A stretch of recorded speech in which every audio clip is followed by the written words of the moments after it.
भगत सिंह को जब याद करता हूं, आज जब उन्होंने हमें उस रथ में चढ़ाया, तो मैंने उस साथी से कहा कि वो गाना बजाना कि सरफरोशी की तमन्ना अब हमारे दिल में है और देखना है जोर कितना बाजुए कातिल में है। ये गाना एक बार मैं जेल में था, विधायक जी, 2 अप्रैल 2018 का आंदोलन हुआ, बहुत सारे बच्चों पे मुकदमे लगे, 17 बच्चों की शहीदी हो गई। मैं जेल में कुछ कर नहीं पा रहा था, तो मैंने कहा क्या करूं, तो मैंने सोचा कि चलिए गांधी जी के तरीके से लड़के देख लेते हैं। मैं भूख हड़ताल पे चला गया, जेल में और कोई रास्ता नहीं था, अपना विरोध दर्ज कराना था। तो 8 दिन हो गए मुझे भूख हड़ताल। वो रोज अखबार में छपवा देते कि चंद्रशेखर तीनों टाइम खाना खा रहे हैं। कहीं ना कहीं से मेरे परिचित अखबार की कटिंग मुझे लाकर देते कि देखो आज ये छपा है। बाहर लोग आंदोलन कर रहे थे, मैं उस आंदोलन का साझेदार बनना चाहता था बस। तो मैंने अपने अधीक्षक से कहा कि सर, उन्होंने कहा चंद्रशेखर कोई मांग हो तो बताओ। मैंने कहा एक ही मांग है, आज आप मुझे लेजेंड ऑफ भगत सिंह दिखवा दो। तो अधीक्षक मुझसे कहने लगे कि बिना उसको देखे तुमने हमारी नाक में दम कर रखा, उसको देख के जो है तुम और पक्का संकल्प कर लो। हम कहां जाएंगे भाई, हम नहीं दिखाएंगे। भगत सिंह केवल एक नाम नहीं है, भगत सिंह एक विचार, और जिसने वास्तविकता में शहीद आजम भगत सिंह को पढ़ा है, मैं शर्त लगा के कह सकता हूं कि दुनिया की कोई ताकत उसे तोड़ नहीं सकती। इसलिए मैंने कहा कि वो गाना बजाओ, और मैं पूरे रास्ते उसको सुनता आया, क्योंकि मैंने उनको जब पढ़ा और उनकी एक एक बात में क्या दम था। उन्होंने अपनी मां से कहा क्रांतिकारी होते हुए कि जब मुझे मिलने आओ आखिरी बार रोना मत, वरना लोग ये कहेंगे कि एक क्रांतिकारी भगत सिंह की मां रो रही, मैं कमजोर पड़ जाऊंगा। जब उनके पिता ने ब्रिटिश गवर्नमेंट को खत लिख दिया कि इनकी फांसी की सजा माफ कर दी जाए, तो वो अपने पिता से लड़ बैठे और उन्होंने अपने पिता से कहा कि आज आपने मुझसे मेरे साथ धोखा किया है, मेरे आंदोलन के साथ। आज आपने मेरी पीठ में छुरा घोंपने का काम किया है। आपको कोई अधिकार नहीं मेरी लड़ाई को कमजोर करने का। मैं अंग्रेजों के सामने झुकूंगा नहीं किसी भी कीमत पे। आप मेरे पिता होके आप उनके आगे माफीनामा भेज रहे हो, आप उनसे मेरे लिए मदद मांग रहे हो कि मुझे माफ कर दे। मैं किसी कीमत पे माफी स्वीकार नहीं करूंगा। मैंने फांसी का तख्त इसलिए अपने लिए तय किया है कि मेरे जाने के बाद लोग जाग जाएं। भगत सिंह को जैसा मैंने कहा कि भगत सिंह एक विचार थे, आज के नौजवानों में वो विचार कम दिखाई देता है, क्योंकि संकल्प नहीं है। थोड़े थोड़े अभाव में, थोड़े थोड़े साधनों पे हम अपने आंदोलन को कमजोर कर देते हैं। आप सोचिए, अगर वो विचार शक्ति के रूप में परिवर्तित नहीं हुआ होता, अगर वो आंदोलन संघर्ष के रूप में मजबूत नहीं हुआ होता, तो क्या आज अंग्रेजों से गुलाम आजादी हम लोग ले पाते? क्या इस समानता के साथ ये टेंट लगा के हम अपनी बात को रख पाते? ये इसको संभव करने के लिए बलिदान देना पड़ा है। इसलिए मैं आपसे भी कहना चाहता हूं, आप ये सोचते हो कि नारे लगाने से आजादी नहीं आएगी। नारे लगाने से कोई आजादी नहीं आएगी। हाँ, अगर नारे में सच्चाई हो, लगाने वाला ईमानदार हो, तो वो नारा जिसके कान तक जाएगा, उसको कम से कम उसके कान में सुसराहट पैदा होगी कि किसी बात पर चर्चा हो रही है। मैं लगातार आंदोलन में रहता हूं, इसलिए रहता हूं, मैं जानता हूं कि ये सरकारें आंदोलन से डरती नहीं है, लेकिन मैं चाहता हूं कि लोग जागते रहें। आंदोलन चलेगा, 13 महीने किसान बैठे रहे बॉर्डर पे, झुक भी सकता है, तानाशाह भी झुक सकता है, अगर झुकाने वाले सच्चे और ईमानदार हो।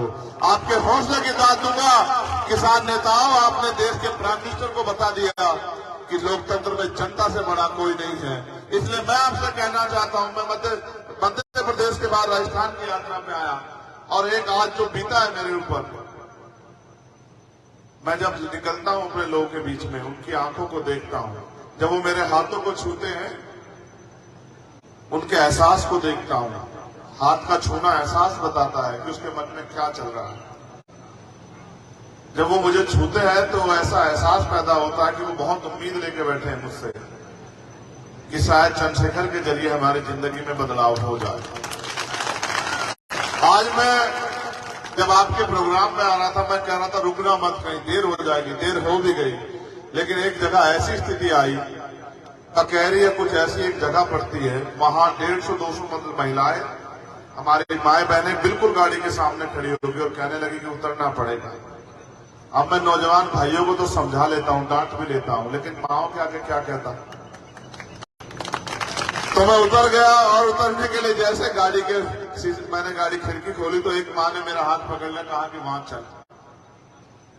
अब बेटा होने के नाते मैं उनसे क्या कहता, मैं चला गया, मेरा समय भी लगा, लेकिन मैं फिर ये समझता हूं कि जब वो मुझसे लिपट रही थी, उसकी आंखों में आंसू थे और एक दर्द तकलीफ जो मैं महसूस करता हूं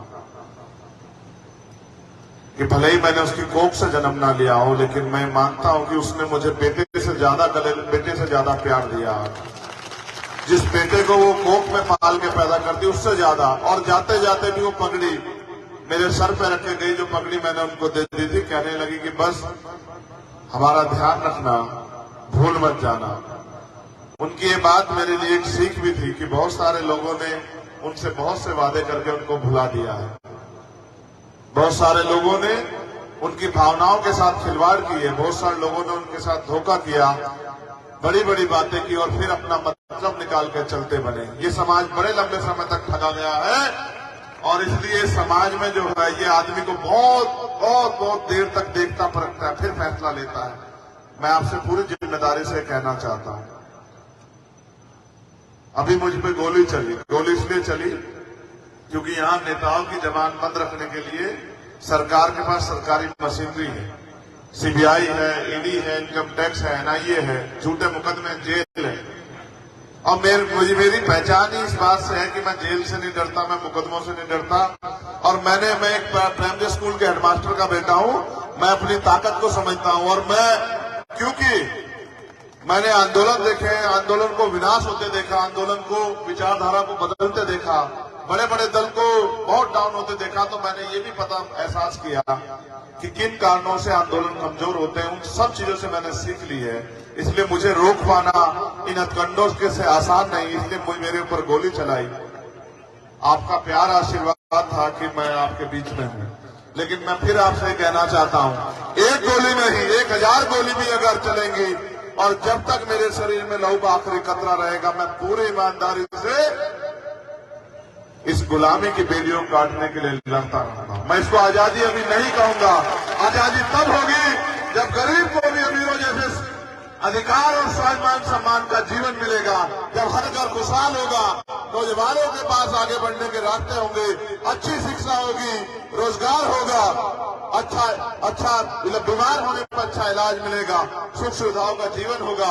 और सबसे ज्यादा जरूरी कि गरीब को भी कर्म के आधार पर, जाति के आधार पर नहीं, कर्म के आधार पर सम्मान मिलेगा और जाति भी समाज बनेगा भारत। तब जाके जो है जैसी कल्पना हमारे महापुरुषों ने की, जैसी कल्पना आजादी के परमाणुओं ने की, ऐसा भारत जब बनेगा। मैं इस मंच से घोषणा करता हूं कि मैं इस बार अमरा राम जी को विधानसभा में देखना चाहता हूं और अमरा राम जी को ये भी कहता हूं, मैं आपको चुनाव लड़ाने, आपके लिए वोट मांगने के लिए आऊंगा, मैं आपको विधानसभा में छोड़ूंगा इस बार गए बगैर। मैं अपने साथियों से भी कहूंगा, उस विधानसभा में जहां लड़ते हैं, क्या नाम है अध्यक्ष इसका, दाता रामगढ़ में आपका दोस्त रहता हो, रिश्तेदार रहता हो, भाई रहता हो, साथी रहता हो, उन सबसे कहना कि इनके पीछे खड़े होकर इस बार इनको विधानसभा तक, जयपुर तक छोड़ के आना है। क्योंकि हम लोग वोट इसलिए देते हैं कि नेता जाके हमारी बात रखेगा, लेकिन आजकल नेता इसलिए आते हैं, इसलिए चुनाव जीतते हैं कि पैसे से पैसा कमा सके। आज की राजनीति में पैसा हथियार हो गया है, व्यक्ति आता है, पैसे खर्च करता है, फिर पैसे से पैसा कमाता है और जनता के मुद्दे वहीं के वहीं रह जाते हैं, इसलिए लोग ठगे गए हैं।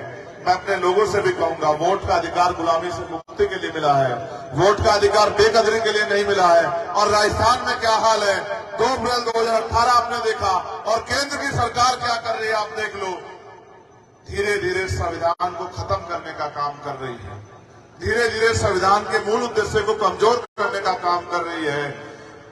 पहले नौकरियां आती थी, अब नौकरियों के नाम पे झुंझुने हैं, अब लेटरल एंट्री है, अब ठेकेदारी है, संविदा के नाम पे अपने लोगों को, विधायकों को, मध्य प्रदेश में मैं था, विधायकों के रिश्तेदार, मंत्रियों के रिश्तेदार सब नौकरी लग गए। और गरीब के बच्चे लाइन में खड़े रह गए। और यहाँ बसों में बैठ के पेपर लीक होते हैं, पूरी की पूरी बस अपनी बना के और उसमें बैठ के गरीबों के अधिकारों को, नौजवानों के अवसरों को कुचला जाता है। और जुल्म क्या हुआ है आप बेहतर जानते हैं। यहाँ विपक्ष नहीं है अध्यक्ष जी, यहाँ विपक्ष नहीं है। ये लोकतंत्र की खूबसूरती है कि विपक्ष होना चाहिए, सत्ता तानाशाह ना हो, लेकिन यहाँ विपक्ष नहीं है। इसका सबसे बड़ा प्रमाण ये है कि जब दलितों पे, आदिवासियों पे, पिछड़ों पे और माइनॉरिटी पे अत्याचार होता है, आप विश्वास कीजिए कि अगर कांग्रेस की सरकार में होता तो बीजेपी के लोग बैठ के तमाशा देखते हैं, और बीजेपी की सरकार में होता है तो कांग्रेस के लोग बैठ के तमाशा देखते हैं। ये विपक्ष नहीं है, लोकतंत्र नहीं है। मैंने बहुत सारी घटनाएं देखी। आपको इंद्र मेघवाल याद होगा, आपको जितेंद्र मेघवाल याद होगा, आपको कार्तिक भील याद होगा, आपको ओम प्रकाश रैगर याद होगा, आपको नासिर जुनैद याद होंगे। आप ये बताओ, नासिर जुनैद को यहां से उठा के लेके गए, मारा पीटा हरियाणा में, और फिर जब पुलिस ने भी मना कर दिया कि इनको हम नहीं रखेंगे, फिर उन दोनों बच्चों को, वो हमारे भाई थे, उनको जला के मार दिया। मुख्यमंत्री जी को बिल्कुल खबर नहीं हुई। हमने पूरे राजस्थान में आंदोलन कराया, पूरे हरियाणा में आंदोलन कराया, पूरे उत्तर प्रदेश में आंदोलन कराया, उत्तराखंड में आंदोलन कराया। फिर मुख्यमंत्री जी को लगा कि जिनको गुलाम समझते हो मुस्लिम समाज के लोगों को, ये वोट बैंक ना खिसक जाए, फिर भागे भागे गए कि मैं भी तुम्हारा कुछ लगता हूं, मैं भी तुम्हारे लिए कुछ कर सकता हूं। ये बात मैं आपको इसलिए बता रहा हूं कि अगर वास्तविकता में विपक्ष होता तो सरकार की नाक में दम कर देता। 2 बच्चों की हत्या हुई थी, और जिस तरह से मैंने आपको बताया कुछ अमन सिटी में जो हुआ, आपने देखा किस तरह तमाशबीन बने हुए थे। पहले जाति देखते हैं अपराधियों की, फिर ये देखते हैं कौन सी पार्टी जुड़ा है, उसके बाद आते हैं। इसलिए मैं आपसे कहना चाहूंगा कि ये जो मजाक आपके साथ चल रहा है, इस मजाक को आपको रोकना पड़ेगा, और ये ताकत आपके हाथ में है। बस जनता ये नहीं सब जान पाती या इस बात को समझने में कमजोरी दिखाती है। उनको लगता है नेता बड़ा है, और मैं ये कहता हूं कि लोकतंत्र में जनता बड़ी है। जनता चाहे तो भगीरथ जर्नल साथी को विधानसभा भेज दे, और अगर जनता चाहे तो राजस्थान के मुख्यमंत्री जी को विधानसभा में घुसने भी ना दे। ये जनता के हाथ में है। जनता पता नहीं अपने आप को क्यों कमजोर समझती है। इसलिए मैं आपसे कहना चाहता हूं, आपके पास वोट की शक्ति है, वोट 2 धारी तलवार है। अगर आपने अपने व्यक्ति को दी जो आपका हित चाहता है, जो आपके लिए लड़ रहा है, तो वो विधानसभा में भी आपके लिए लड़ेगा और आपकी समस्याओं का सलूशन कराएगा। और अगर आपने किसी भी लाभवश, किसी भी सुविधावश, किसी की बातों में आपके